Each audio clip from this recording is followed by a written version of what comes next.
Avatar 3 supposedly is going to have a trailer for the new Christopher Nolan movie. I think Odyssey, so I'm probably fucking that up. Somebody's not how you say it, bro. Okay, relax. Avengers Doomsday, Spider-Man Brand New Day, and Supergirl. I am like, dude, I'm thinking I'm going to just buy a ticket, go watch the trailers, and get the fuck out of that place. Put fish tank down the mat, filled up with water, and then Moxley is proceeding to attempt to drown Darby Allin in this fish tank. Why? Why do we need a fish tank in water? Why do we need to pretend to drown somebody in a wrestling match? Like, are we really just out of fucking ideas?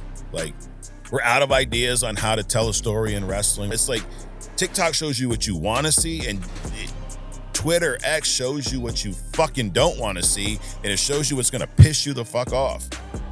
All I see on there are Snyderglazers. No, Black Phone 2 was not as good as the first one. All right, welcome back to Mic Check. This is where I hop on once a week. I check in. I give you my take, bro, like they say online, like they say on social, my take on whatever's hit my radar over the past week. There has been a common theme of things I talk about on here. I very little comic stuff unless it's, I guess, big news. So I got a few things today. WWE wrestling, that always somehow leaks into this podcast. Celebrity shit. Also, politics a little bit.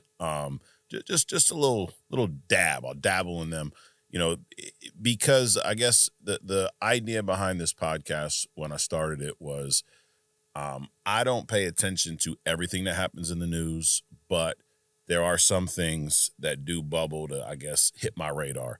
And when those do, I figure we're going to hop on once a week, check in, and I'm going to give you my take on those things. So some of these are really important. Some of these are a bunch of bullshit. This first one, this past weekend, I know we got viewers from all over the U.S. I know we got viewers all over the world. I'm curious, were you guys in or around or take part of any type of No Kings protest? This was a big deal this past weekend. It's not the first one. And really why I wanted to talk about it was not so much the protest itself and what it was about. I mean, I'll touch on that. If anyone doesn't know, it has to do with the government, has to do with Trump, as you can imagine. And the big thing, the No King idea, the concept is there's a big difference between a king and a president. Kings are born into power. Kings are born rich. Kings are anointed. Kings are kings until they either pass or are overthrown. It's and a president obviously is the complete opposite or supposed to be anyway. The whole reason we have a president, we being the U.S., is when we left, England. I say we like I was there, but they left England. They came over here to the, states. They colonized a handful of states, and at one point, they got tired of England shit, and they pushed back and essentially said no more kings. Like it was about control, and that's a theme. It's going to be an underlying theme today with all the topics we talk about: control and power. And it's funny how it all ties in. If this week on Only Comics, Adrian had the hidden gem of comic power. Different powers in the comics, and then that kind of bled into other stuff where we were talking about real world powers. And every topic that I have today kind of is held together by control, which control and power almost go, hand in hand. But the last time, we had a king here was the prior to 1776 when we became America. And ever since then we had presidents. So, and a president is supposed to be an elected official. It's supposed to be bound by the Constitution, by the courts, by legislature, public opinion. Even their term's only supposed to be 4 years. Kings, like I said, are kings until they die or are overthrown. President's supposed to represent the people. citizens are supposed to be allowed to criticize, protest, even vote them out. Um, it's when you read and hear what a president's supposed to be, and then you see what's been going on recently, I think whatever side you're on, if you're being honest, I feel like you could easily admit that maybe it's not fitting that definition to a T. So hence the No Kings protest. But one of the things that was funny about the response, so some Republican, I don't know who the hell it was, made a comment about being shocked at how many old white dudes were at the old white men that were at the protest. Like, I think that they're so delusional. They think that if you're white and you're older and you're male, there's obviously no way you wouldn't fall on their side, which is insane. So I'm not surprised. I've also been to protests. I didn't go to this one, but I've been to protests in the past for other issues, let's say. And I've even hosted it. I've even put them on. So to hear someone say that about any protest is just mind-boggling. But it was an amazing turnout. Like there's millions of people across all 50 states. And this was all this past Saturday. So, and for the most part, I don't remember seeing any, I guess, violence out of this protest. I saw a lot of people just pulling together for one cause or whatnot. But I wasn't there. I don't know if any of y'all were. It was just funny, some of the, I guess, the takes on this. But the thing is, what's happening right now, it to me, in my opinion, feels like the guy in that seat almost forgot that it's a job. And that's all it does is lead to a bigger divide amongst most people, which unfortunately are just distractions. I mean, you get the whole country fighting over whose side they side with. And at the end of the day, that position is supposed to be representative of the people. We are not supposed to worship that person. If that person does things that we feel don't fall in line with the Constitution, the laws, whatever the case may be, we're supposed to call that out. We're supposed to voice our opinions on it. That's the whole idea of this country and what it stands for. I don't get too heavy into politics. I think that both sides are full of shit. I think that the best party would be a new party that kind of takes what we like and from both sides and what we dislike. And I don't understand how people can agree with all of these policies and opinions just because you side one side. It sounds like worship. It sounds like the opposite of what it is supposed to be. I think that's a big thing too. Like, whatever side you fall on, fine. It's weird to me that the amount of worship that goes on for a public official. I mean, it's essentially what the president is, like the hats and the merch and the t-shirt. Like, that's weird to me. Somebody was giving me shit about wearing a Batman hat. I think wearing a fucking Republican or Democratic hat is way more ridiculous than me at almost 40 wearing a fucking Batman hat or a Hell's Kitchen boxing t-shirt. People ask, well, is that your boxing gym? Like, no, bitch, it's Daredevil's boxing gym. And I fucking like comic book shit. So anyways, moving on from that, last week somebody asked me about the Bill Gates digital ID conspiracy.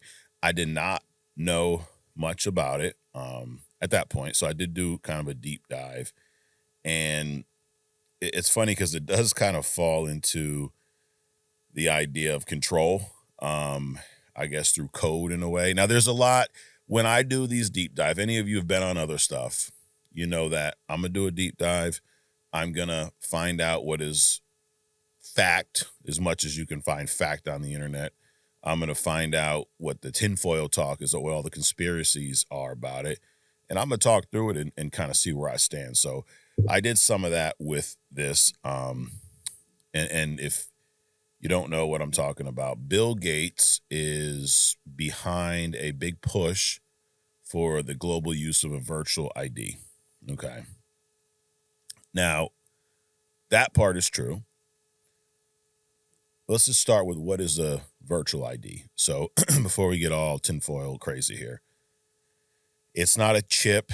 It's not a barcode on your neck. There are rumors about Bill Gates, wherever he's helping out over, I want to say it was Kenya maybe, allegedly he's injecting these kids with chips, little microchips that are these against their consent and all this bullshit. And come to find out, there's no actual proof of that happening. So I think you have that going on. You have the push for digital IDs, and a lot of people putting their tinfoil hats on are thinking, yo, they're going to come out, stick a fucking chip in my neck and track everything I do and think. And we ain't there yet. I mean, you got Elon Musk with the Neuralink, so who the fuck knows where that's going?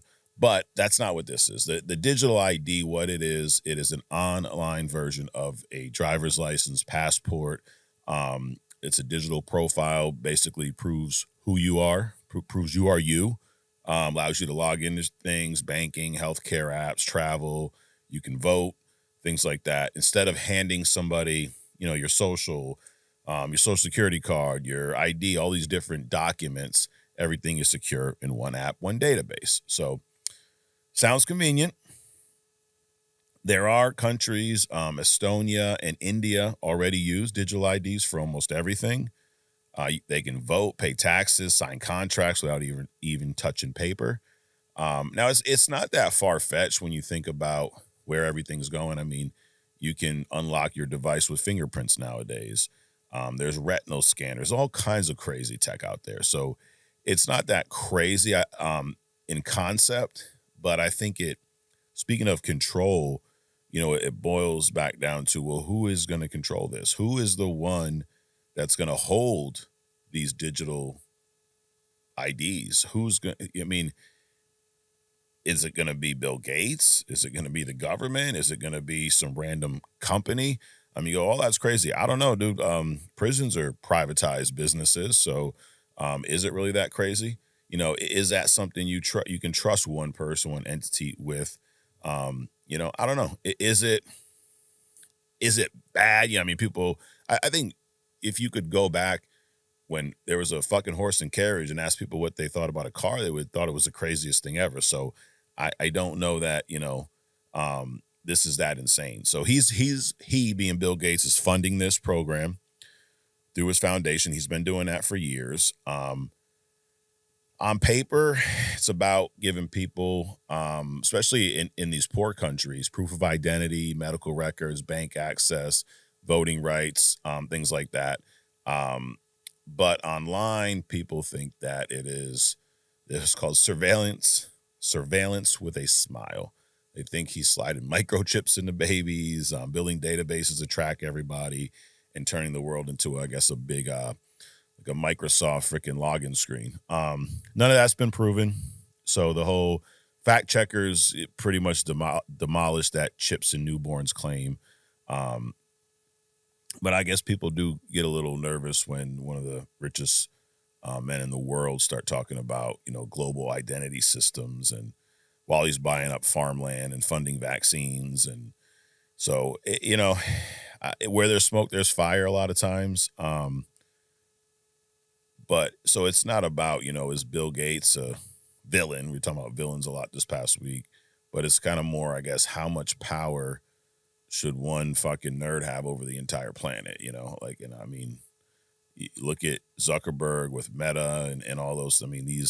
There's a few of these Silicon Valley fucking dudes that are controlling a good portion of everything in the world. Talking about power. These guys have a lot of power. So is that something that someone like a Gates should have? I don't know, dude. The other thing is a lot of smart people that aren't controlled by the government, they don't trust the government. I think that's the bigger thing that's scary about this, that the people that are so offended by the No Kings protest, and as they then go on to make comments and post videos online that almost prove exactly why we need that kind of pushback. It's crazy how much some people want to be controlled, and they say they don't, but they do. So this, I guess, for most people, this would be almost a no-brainer. But for those of you, y'all know me, I will put my tinfoil hat on in a minute.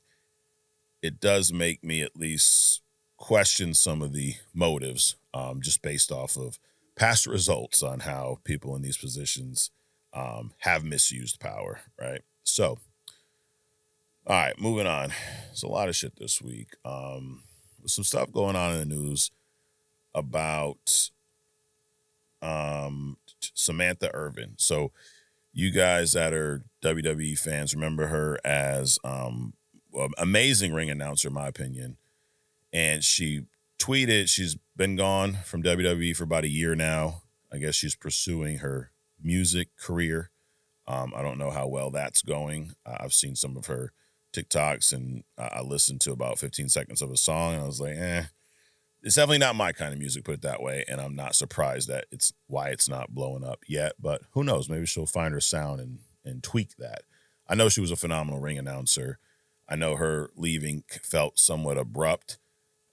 People think it had probably something to do with Ricochet leaving AEW, which we're talking about some AEW shit in a little bit. But the reason why she's in the news is she tweeted out something this week, and funny, goes right back to Control.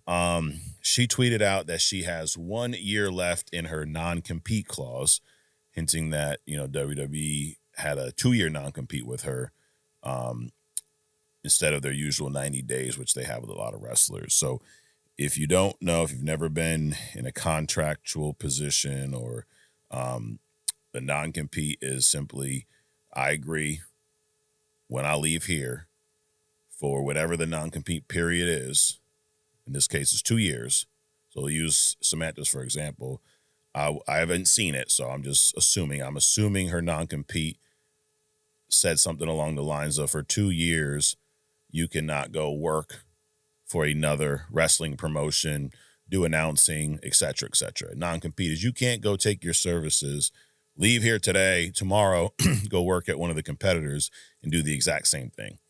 It happens in a lot of sales organizations. It happens in a lot of big corporate companies. So it's not abnormal. And her exact tweet was, 1 year down, 1 year left on my non-compete. Can't wait. I hope you enjoy my songs in the meantime. Well, we haven't. I look back on all the memories as fondly as I do. Love and miss you all. And remember, I never left for music. I am music. Hope to see you soon. So, I mean, I commend her for following her dreams, and hopefully it works out. I do think that she was an amazing ring announcer, and I think her name's Alicia, the girl doing it now. I think she's grown a lot and has turned into an amazing announcer herself. But at first, Samantha Irvin's presence was definitely missed on WWE TV. But people were saying, like, this is, unfair. It's crazy long non-compete, and the wrestlers don't even get that much. And here, think about it. How many ring announcers are there, and how many wrestlers are there? I'm not saying that, the ring announcers are more important, but there's tons of wrestlers. Wrestlers come and go all the time. To get somebody as good as her, to where the fans actually know who she is. I mean, there's been plenty of announcers over the year. No one, you said their name, most people wouldn't even fucking know who they were. So I don't think it's that crazy to have that type of non-compete for that position. Also, when people go, oh, it's unfair. I can't believe they did that to her. Yo, she signed the fucking contract. Like, she knew this when she got hired. This was part of it. So, but this was part of the deal. And I'm sure she knew about that clause. Like, you're not going to sign something like that and have no idea what you're agreeing to. Well, maybe you do. But at the end of the day, I don't think it's that crazy. I really don't, for that, because the last thing they would have wanted was her to leave, and then, a week later she shows up in fucking AEW while they're drowning each other in fish tanks and shit, and she's announcing there. So, anyways, to that segue, I do not watch AEW. I've watched pieces of it at times, and it's kind of like Samantha's music. It just ain't for me. But there's certain things that do bubble up, that do hit my radar, and there was something this past week that just made me, I guess, happy I don't fucking watch it. I also saw this question earlier this week. I've seen it before. Like, who's the best Shield member? And people, the person who tweeted this or posted it basically alluded to the fact that it's Moxley, Dean Ambrose, by far. Like, it's not even a question. And I'm like, that's just ridiculous. It's Reigns and Rollins, and you can go back and forth depending on where in their career you're looking at. But I was never a huge Dean Ambrose fan. I thought he was entertaining at times. I thought his matches were average. I thought that a lot of his shit didn't look tight. It didn't look real. I thought it was a lot of rinse and repeat. I wasn't a fan of his style, put it that way. Neither was Brock Lesnar. He fucking barely wanted to work with him. But I saw a clip of him wrestling Darby Allin, who I've actually seen Darby Allin wrestle in person. And I thought he was a pretty solid wrestler, and he's done a hell of a lot for being a small guy. But they had a match, some fucking AEW show this past weekend. All I know is it was some classic Moxley, crazy hardcore death match. We're doing a lot of unnecessary shit.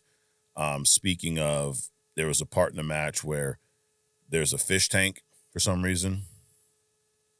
Put the fish tank down the mat. It filled up with water. And then Moxley is proceeding to attempt to drown Darby Allin in this fish tank. And I'm like, there was someone, I forget who it was, some maybe ex-wrestler or something, was commenting on it and basically saying, like, we shouldn't be watching this shit, and parents should change the channel, which, yeah, I'm down with that. But the bigger thing is whether you're, and what she was getting at was like, kids shouldn't see this. But I'm kind of more on the stance of nobody should fucking see this, as in it's stupid. It's ridiculous. Like, why? Why do we need a fish tank and water? Why do we need to pretend to drown somebody in a wrestling match? Like, are we really just out of fucking ideas? Like, we're out of ideas on how to tell a story in wrestling. We're out of ideas on what to do to the opponent to keep them down. And I think it was an I Quit match or something. Like, we're really just that fucked up right now. There's nothing else you could have done to entertain that crowd, tell a story. You had to bring a fish tank into the ring. As dumb as that sounds, a fish tank into the wrestling ring and attempt to drown your opponent in a match. Nothing else you could have done. You couldn't done like a finishing move to him. Use a chair maybe. Use a table, kendo stick. Bring out some thumbtacks. I don't know where in the story this match was because I don't follow AEW, so I don't know if this was like, the payoff, the end. Hey, these guys been going at it, and this is the one final, nail in the coffin. It's a big deal, like when WWE would bust out a Buried Alive match or something like that. I don't know where this is, but all I know is that's fucking ridiculous. So moving on, WWE. Seth Rollins got hurt this past week at the Crown Jewel show. It was maybe 2 weeks ago now. The only thing I got to say about that is it's fucking odd timing. He got injured. Seth got injured a few months after faking an injury to the most extreme level possible. Dude was filming social media videos with his child on crutches. Reported it to major news. Like, dude went crazy to fake that injury. And I don't know, man. I just call it karma, listen, it's also a very dangerous sport. I get that. Injuries can happen at any point in time. If it's me, I ain't fucking around with no shit like that because I feel like you're asking for it. It's like playing with crutches, like what? If I don't have a injury, I don't need to have no damn crutches because I fuck around play, and I'm talking like that's from a kid standpoint. I fuck around playing on some crutches, I might end up breaking my leg. Now, I could be crazy, but like, Mike, that's insane. You know what you're talking about. Karma doesn't exist. Maybe. I don't know. I just think that's but besides that, what does that do for WWE right now? Well, they have to make a decision on who's going to be their next world champ. A lot of people are upset that it's not LA Knight. And I don't know about you guys. I know not everybody who watches this is a WWE fan. So, but those of you that are, what the fuck is everybody fascinated with LA Knight about? Why are they so mad that he's not in this match? Like, people really want to see LA Knight as world champ? Like, there's nothing about me that wants to see that happen. Nothing about me at all. I do think the one thing is kind of stupid that Punk pinned Jay last week, and then for Jay to win this week to now go face Punk at Saturday Night Main Event to see who wins the championship. But maybe there's a reason behind that. I always also know sometimes it's better to shut the fuck up until you see the full story. You know, people do that with, Marvel right now. It's all over the place. We don't know what's happening. Dude, there was a good chunk of the Infinity Saga where you didn't know what was happening, and then Infinity War came out, and you were like, oh, shit, that ties to that, and that ties to that. And then Endgame came out, and you're like, oh, all these other movies tie in too, even though we had no idea that Thor, the Dark World, was going to tie into fucking Endgame. So, I hesitate to critique that move until we see where this goes. I'm hoping, I'm even making a prediction. I can be wrong. I believe Jay is turning full heel. He's going to beat CM Punk. He's going to take the belt old bloodline style. OG. We're going to cheat. We're going to make sure there's no way fucking Punk walks out of there with that belt.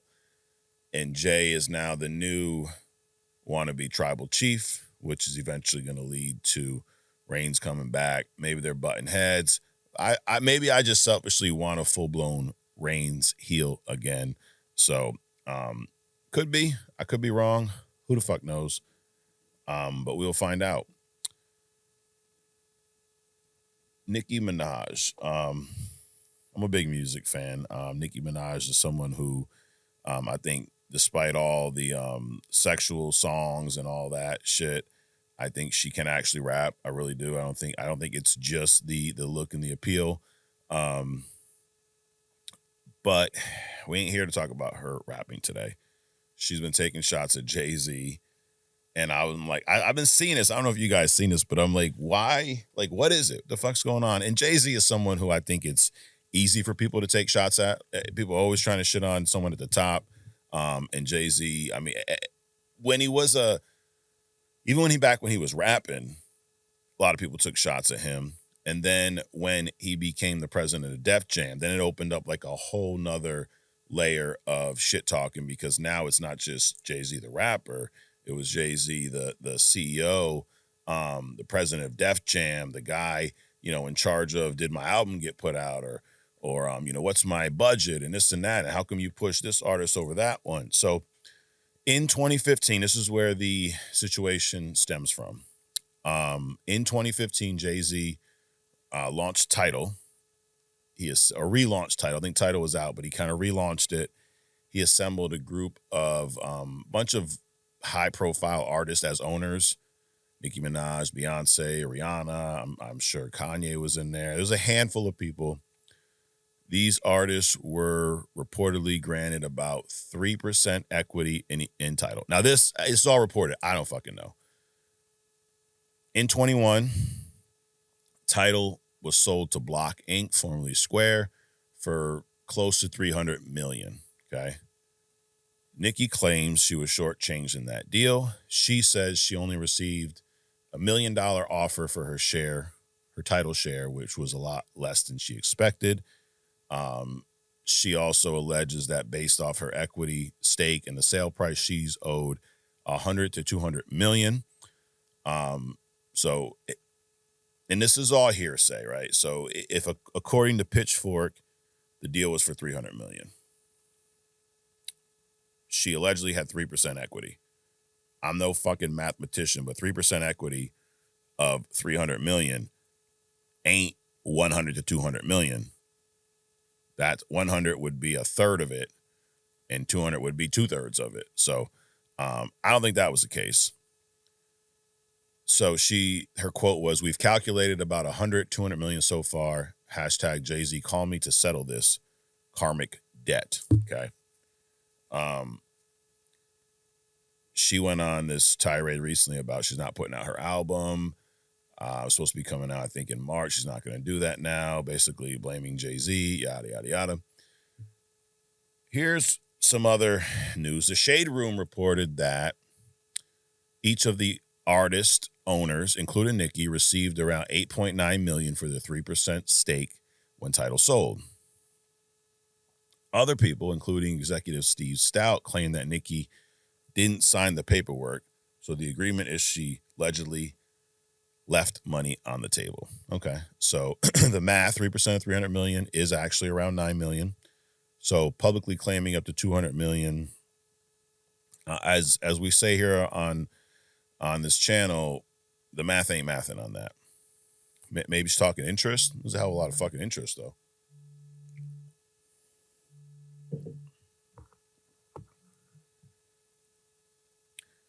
So neither Jay-Z nor Rock Nation has given any type of response to Nicki. She claims she kind of helped build Tidal, right? Like, I mean, she definitely put her music on there. Big popular artist, a lot of streams. Jay-Z is someone who, I mean, he's got a legacy in hip hop. He's got a legacy in business in general. Nicki kind of took this to social media, taking a private, I guess, business dispute public, which is, you could argue it's kind of shitty. I don't know. With these artists, it's kind of the world they live in. I also don't know what you're going to get accomplished doing that, because I don't think Jay-Z is, sitting there reading all your tweets and worrying about what you're doing on Twitter or X. It's strange. It's strange. Also, let me read some of the quotes. So we read the 100 to 200 million one. She says this. Here, this was another tweet. "I'm going to use some of the money hashtag Jay-Z owes me to send some of my barbs to college, pay their school fees and student loans via my hashtag student of the game charity." Then she said, "Just bought my first jet. It's all pink. Come on, losers, get in. Psych, fly barbs only," whatever that means. And then she says, this was a response to fans, "Jay-Z owes Nicki Minaj money and an apology." She quote, retweeted. Oh, okay. A fan tweeted that. She quote and retweeted that. So, and then she says, "You still in my top 5 though, and anyone calling him Hov will answer to God for the blasphemy." So I feel like, I mean, it's a business deal. I think you're singling out the person who is most known for Tidal. I don't know that Jay-Z makes all these decisions for Tidal. I don't know anything about their dynamic. I just think it just looks messy. It's just something that, is it really fucking needed? Who knows? All right. Where do I want to go next? Kristen Bell, Dak Shepard. Kristen Bell's under fire right now, and it's another control thing, and also censorship, and also people getting in their fucking feelings about shit. People being too sensitive, in my opinion. You can disagree. I'm gonna lay out what happened. So, first of all, she was supposed to show up on the Today Show today, Wednesday, October 22nd. But she did not. She was absent. There was no explanation for her absence. This was days after she posted on Instagram an anniversary post for her husband, Dak Shepard, which triggered a fucking shitstorm of criticism from people. I'll read to you what she posted. This was her 12th marriage anniversary, 12 years of marriage. So congratulations. "Happy 12th wedding anniversary to the man who once said to me, 'I would never kill you. A lot of men have killed their wives at a certain point. Even though I'm heavily incentivized to kill you, I never would.'" She captioned the post. She put that was the caption of her post. Now, as you could probably imagine, people got all upset. Apparently, October. Now, these are all things that these people that get upset, they get offended, and they take things personally. They expect you to know. October is Domestic Violence Awareness Month. I didn't know that. I didn't know that because there's 12 months, but there's fucking 1,200 months. There's 12 months, but there's 1,200 months, meaning every month is an awareness of something and this and that. And,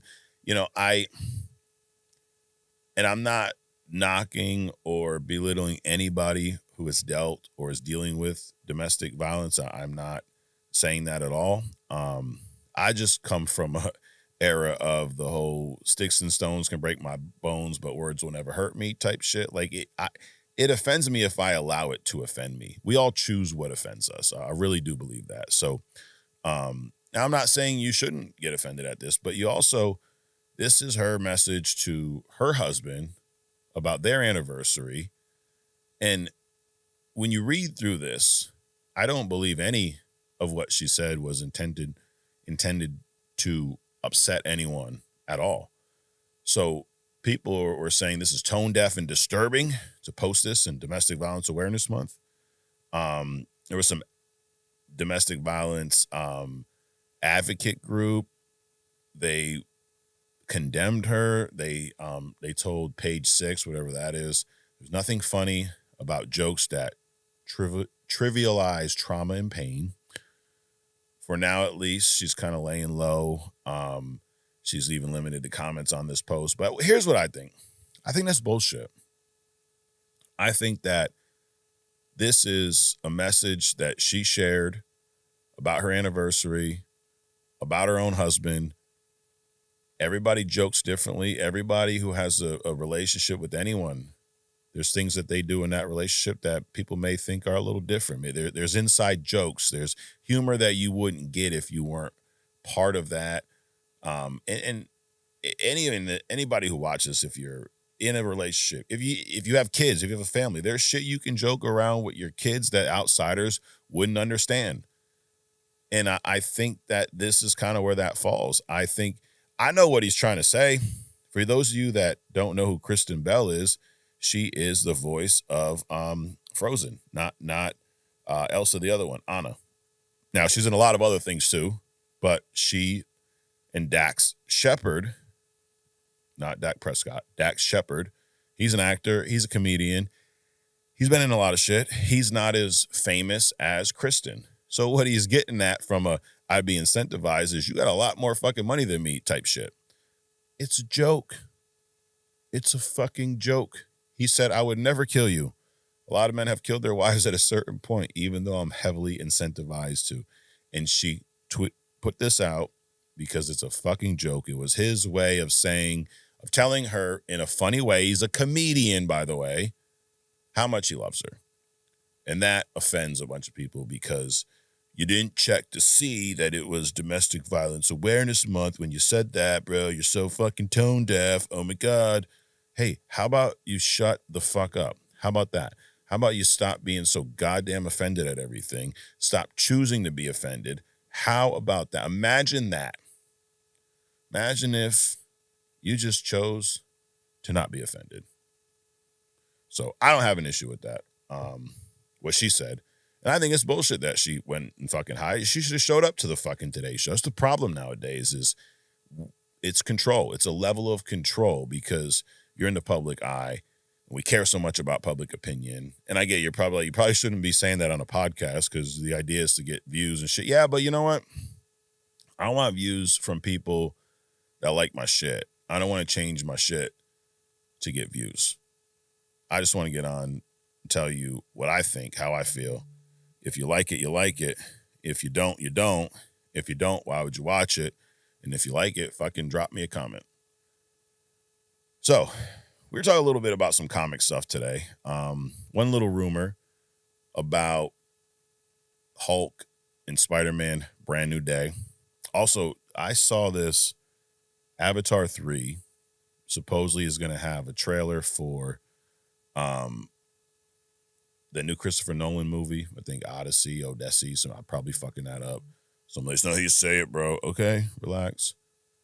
Avengers Doomsday, Spider-Man Brand New Day, and Supergirl. I am like, dude, I'm thinking I'm going to just buy a ticket, go watch the trailers, and get the fuck out of that place. Or do I watch Avatar 2? Do I finally watch Avatar 2 and just go see the movie. Because then at least if it's good, then maybe it can, change my opinion.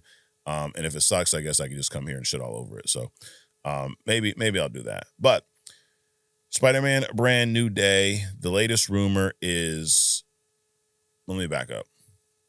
Hulk is going to be in this movie. It's going to be Angry Hulk. He's Smart Hulk. Last time we saw him, supposedly Bruce Banner has been banned from turning into the Hulk after the events of Captain America Brave New World. The government or damage control, one or the other, they're using technology to keep Banner in human form.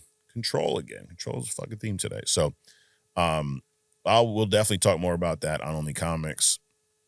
But I'm curious, what do y'all think of that rumor? If that comes true, I like it. I think it makes sense because that's the one thing that, I'm not. One thing I've been thinking is, all right, we're gonna get Angry Hulk back. We had bitch ass Smart Hulk. What are they gonna do to make that switch? How are they gonna make that happen?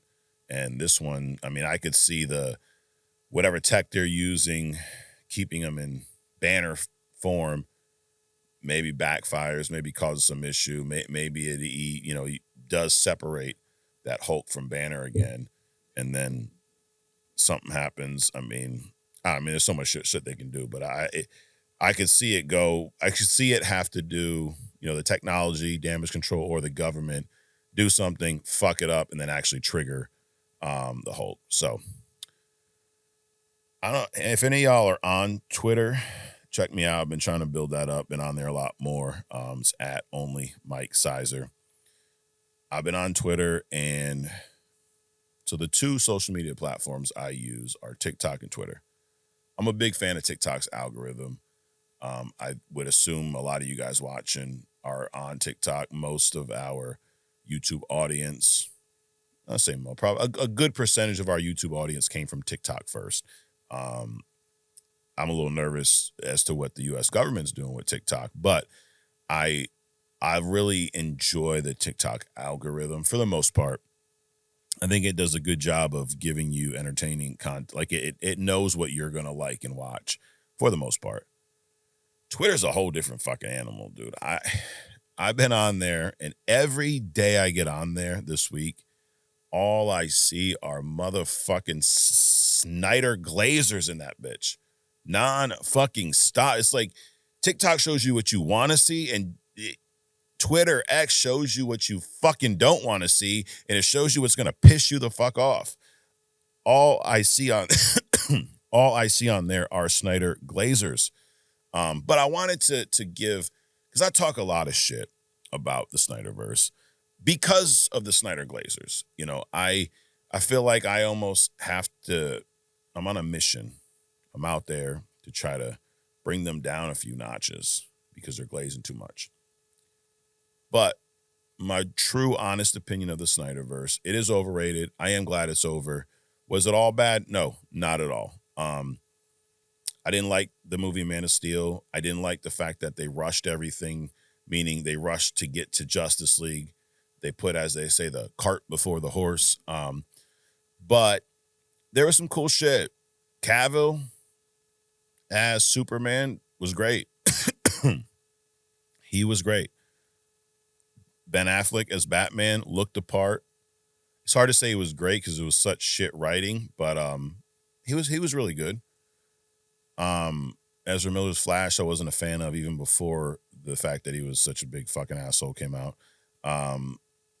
Eisenberg's Luthor was dog shit. Amy Adams as Lois was pretty good. The whole dark tone of everything didn't make sense. I'm like, that's Batman. It's not how Superman should look. So I feel like it felt like a big miss, but I'm wondering if there's anything behind this whole Restore the Snyderverse push that we're seeing. Zack Snyder's putting out these pictures, set photos, getting everybody talking again. I think back to Deadpool Wolverine and how that movie one of the biggest things that movie did, which I think we'll see in Doomsday, is it brought the Fox universe back in a way. It's now part of the MCU, right? Obviously, they're not going to be the main focus moving forward. They are going to play a part in Doomsday Secret Wars. But the MCU is I mean, this is the MCU saga. They're going to be like how we saw Toby and Andrew show up in No Way Home. They're featured, but it's Tom Holland's MCU movie. I believe that's how the Fox X-Men are going to be used in the next couple movies. I'm wondering if the DCU goes the multiverse route, could the Snyderverse be used in that same way in the DCU? Could the Snyderverse be the Fox X-Men universe equivalent? I don't know, possibly. What do y'all think about that? Let's pull up some comments here before we hop in. I'm going to wrap up with the Black Phone 2 review. So I don't know if y'all seen that. So if you did, you're going to want to skip over that part. Or if you didn't, you're going to want to skip over that part. I saw the movie this past week. I liked it. I got some thoughts about it. I'm going to share them here. But first, before we do that, this is I Respond. So we were talking Star Wars last week. We were talking music producers. I got OG Dirt. Hey, what's up, OG? OG, you get on the live this week, bro? I wouldn't say I'm a Star Wars fan, but I've seen most of them. I would say my favorite one is probably Star Wars Episode 3, Revenge of the Sith, and the last 3 that were made were okay. My top 5 DJs are number 5, DJ Paul and Juicy J. Number 4, Beats by the Pound. Number 3, Manny Fresh. Yes. Number 2, Dr. Dre. And number 1, DJ Toomp. Nice list, OG. Let's see. We got Besikta's podcast. I probably fucked that up. Superheroes in the comic book sense might not be real, but supervillains sure as hell are. Yes, the fuck they are. 100%. Let's see. Kamikaze Z Cobra. Kamikaze Z Cobra. Okay. Yo, Mikey, he says, if you haven't heard it, listen to that Graph God's Timing album. Think you will like it. Also, here's another joint for the road. OT, The Real, 38 Special, Possession with Intent. And if you're up on hip hop, I don't need to put you onto the Action Bronson, Rock Marciano, or Stove God Cooks. No, I mean, I don't listen to a whole lot of them. I've messed with Action Bronson stuff a little bit. I'll give you one. Griselda. Do you fuck around with Griselda at all? I don't. I did. I think their shit became a little too repetitive, but there was a time like during COVID where I was really, really into Griselda. Pure Venom says, yo, I forgot, love Star Wars series. My favorite is the third one of the prequel series. Dude, everybody loves that shit. The first one is the only good thing. The first one, the only good thing about it is Darth Maul. And like you said, he was only in it for a little bit. The sequel series, they are okay. Yeah, I think okay is a good way to put it. Bro Man says, I love Star Wars. Okay. What's your favorite Star Wars movie, bro? And Bro Man, where you been, bro? You weren't on the live last week either. Captain Canada, I love Star Wars, been a fan since I was little. Original trilogy was great, but Empire Strikes Back is probably the better of them. Absolutely. Same with the prequels. 3 is better, is the better one of the 3, and The Force Awakens is the better one of the sequels. The shows are amazing too. Clone Wars is maybe the best of everything. I've heard that a lot. It is funny too. The prequel series, the best movie is the third one. The OG series, the best movie is the second one. And then the newer sequel series, the best movie is the first one. I don't know why it's funny to me. But that dude Pablo, top 5 producers in no order. Primo, Stoop, Dre, LP, and Ninth Wonder. Ninth Wonder is a beast too. 1976, Prez says Belly is a classic. Yes, it is. Let's see, in no particular order. He also says Primo, Just Blaze, Dre, Timbo, Yay, honorable mentions, Easy Mo B, RZA, and Justice League. Oh yeah, Justice League was a shit. Broman says, yeah, bro, definitely seen Belly. True Hood classic. Belly 2, not so much. Yo, I forgot. And then Kamikaze says the Tebow edition with Bipolar Game.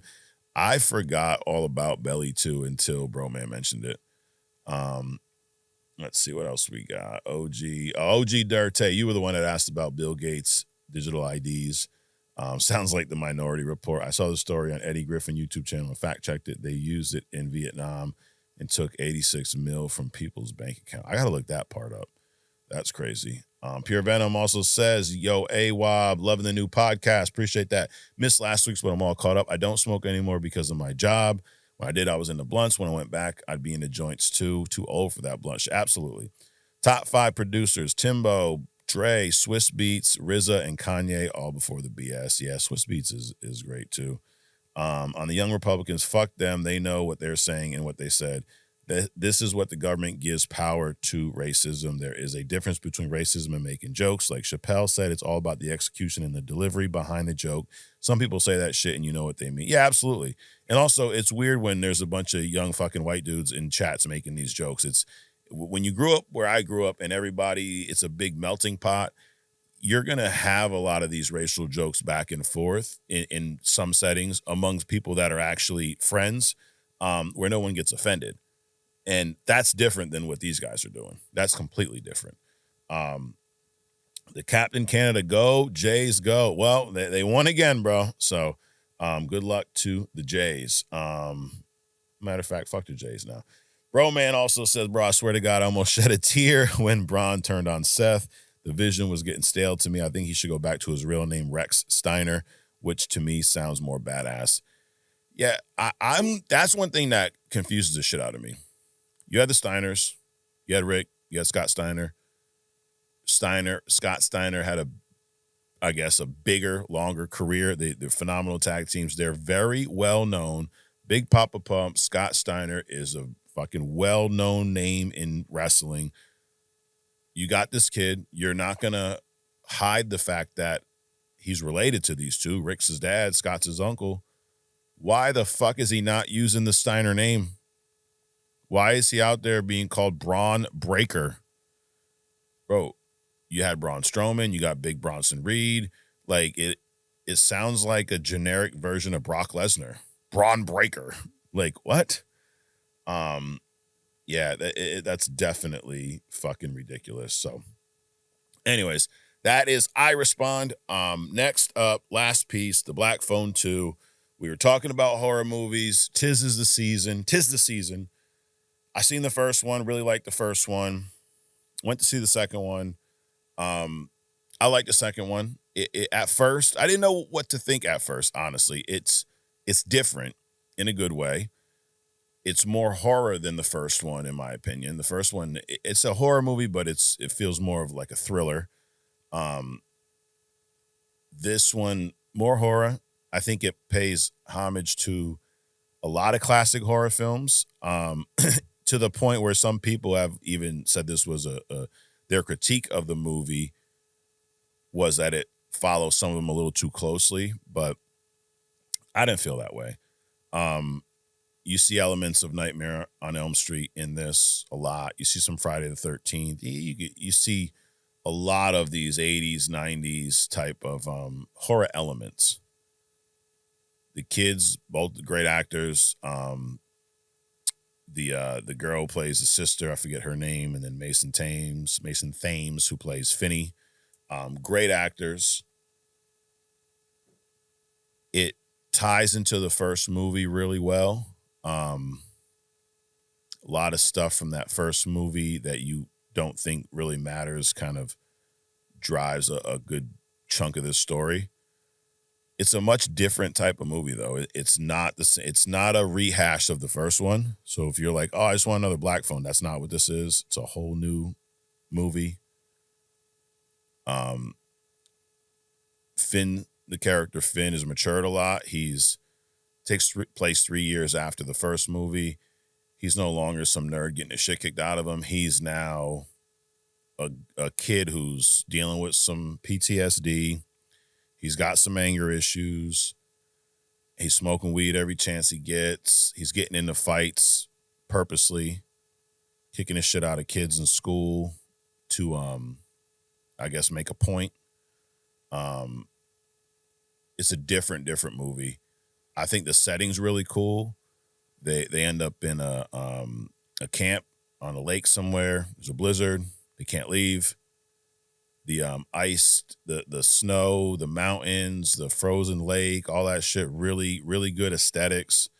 Really sets the really good atmosphere in this movie. I think Ethan Hawke as the Grabber I think he's a top tier horror villain. I think he did a great job with this character. A lot of elements from Nightmare on Elm Street in this character. He's dead essentially, but to kind of play off the first movie, death, as he says in the trailer and in the movie, is just a word. So he kind of lives on in this other plane, which happens to be the fact that dreams are his way to get back. Freddy Krueger shit. Fall asleep, I'm gonna show up, fucking kill you type stuff. Which we saw some really cool scenes with the sister and the Grabber. So I thought it was really good. I was struggling with, is it as good as the first one, better, not as good? I don't think I think it's slightly below the first one, like slightly below. If the first one is fucking way up here, dude, this one is like right there, an RCH as we call it.